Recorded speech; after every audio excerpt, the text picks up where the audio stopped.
Hello， 大家好，我是阿曼达。马上中秋又要到了，那往年中秋的时候呢，其实有给大家做过很多不同的月饼。那今年要不就换换口味儿，我想做一个很适合中秋的时候来吃，也很应季的传统糕点，叫广寒糕。那广寒糕这个菜呢，其实它来自于古代的一本书，叫《山家清供》。这本书的特点呢是非常的文艺气息，里头的菜谱有一点虚无缥缈，就是有点难以想象它做出来是什么样子。但是广寒糕这个东西呢，它写的相对还是比较详细的，并且呢，它用到了中秋秋天非常重要的食材，就是桂花。所以呢，今天我会尝试着复刻一下这个广寒糕。山家清供里对它的描述其实就这么简单的一句话：采桂阴去青地，撒以甘草水，米粉吹作糕大。所以这个糕里肯定是有桂花的。现在路边的桂花正在开放，正是吃这广寒糕的好时节。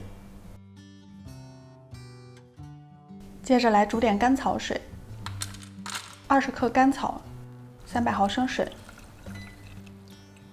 小火煮个10分钟，再加一大勺干桂花，过滤一下。注意看一下量，滤出的甘草水至少需要150毫升。米粉我用了135克的糯米粉和100克的黏米粉混合。冷却的甘草水慢慢的加入粉中，一边加一边用手搓。差不多需要用完150毫升甘草水，但具体的量你要靠自己的手去感觉。要感觉到所有的粉都被水沾湿了，但是不会太湿，不会粘成一整团，还是这样松散的状态。把手放在里面，感觉好像在海边摸潮湿的沙子。接着找一个筛网，孔洞可以大一些，不要太细密的。把米粉过一下筛，可以用手搓着辅助一下。筛出来就是这种细小颗粒状的米粉。这个操作跟我之前做过的另一个传统糕点雪蒸糕很像，最后口感上也是会有一点相似之处的。过完筛记得及时盖上一块湿布保湿，别让米粉干掉了。接着还需要一些红豆沙，豆沙的做法大家可以回去看之前的日式和果子那一期，里头有比较详细的讲过。不过这里的红豆沙不要炒到那么干，让它还保持比较湿润，因为我们要给它装到裱花袋里。前面我用的是这种扁扁的裱花嘴，会比较方便操作。在蒸笼里垫上一块湿的纱布，另外我用了一个6寸的慕斯圈，先撒上一层湿的米粉，用勺子轻轻的铺平，动作一定要轻，不要把这些松散的米粉给压实了。盖上盖儿，上气后中火蒸个1分钟左右，或者你也可以用这种小尺寸的蒸笼，就不需要慕斯圈了，两种方法随意选择。打开看一看，米粉的表面能够凝结在一起就好了。均匀的撒上一层干桂花，再铺上一层米粉，继续盖上盖子，中火蒸，还是半分钟到1分钟。每次用完米粉都记得要盖上湿布保湿。下面可以铺一层豆沙，用刚才的裱花袋这样尽量均匀的挤上一层，接着就是再盖上一层米粉，轻轻铺平，继续蒸。看到这里可能有人觉得很眼熟，没错，这个就是传统糕点重明糕或者重阳糕，也是类似的做法。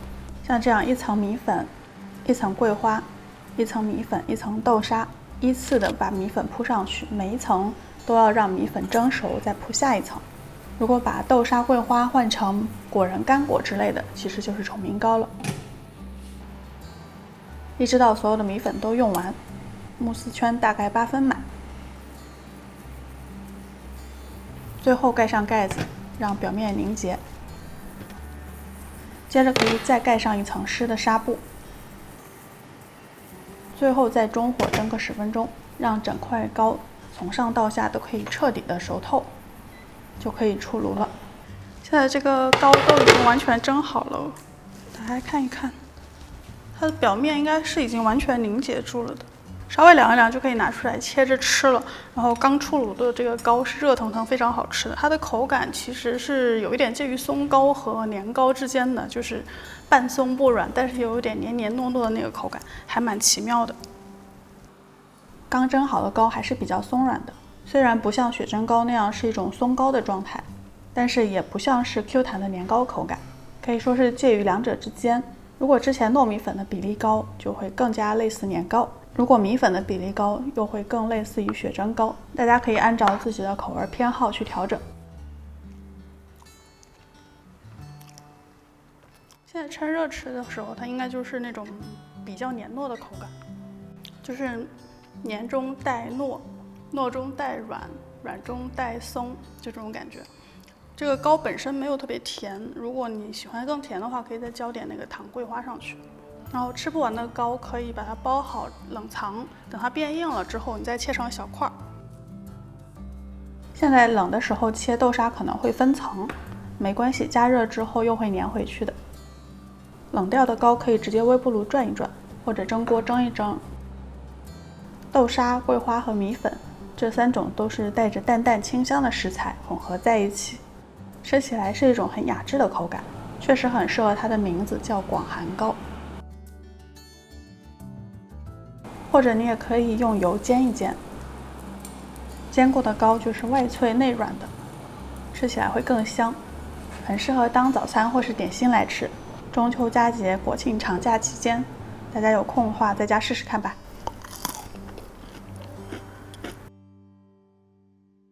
YouTube 的观众们，如果你们还想看我做什么菜，请在评论区给我留言。喜欢我的节目或者喜欢我本人，不要忘记点这里订阅我的频道，每周都会更新。咱们下周再见了，拜拜。